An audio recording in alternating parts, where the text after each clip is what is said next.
รับไปเราตัดตะเวียนทำนี้ tao từ việc làm nhé lá nha và thăm nhiều quá ba câu mà cái nát cho hết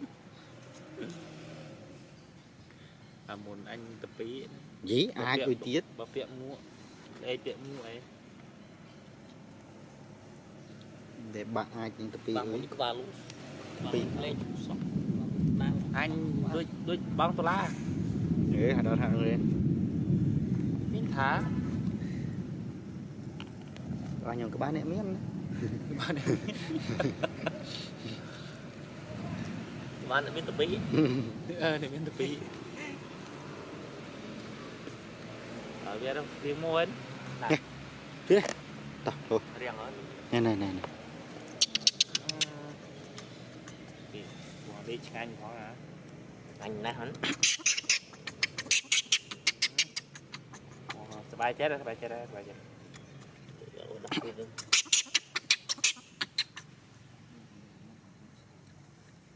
phở tam rồi là chưa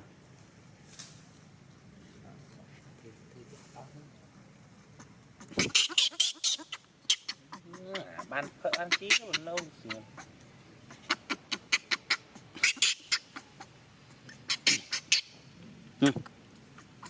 đó đây đi tranh mà chi tình đó này trong đôi thì nào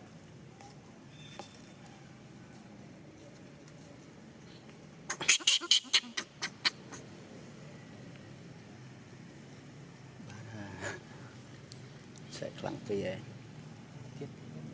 sù thì xa rất đi bắt sù phở nó mà gì hả này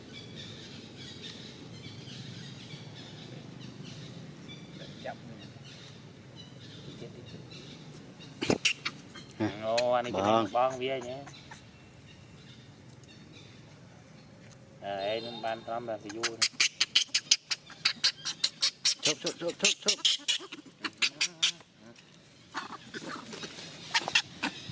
thăm bong hả này sẽ bong phận đi chứ thôi phải đâu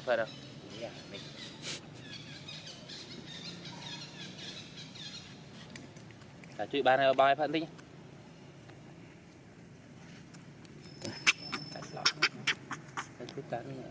cái này ồ à để bạn nào bom phở thì mai thì về truy phở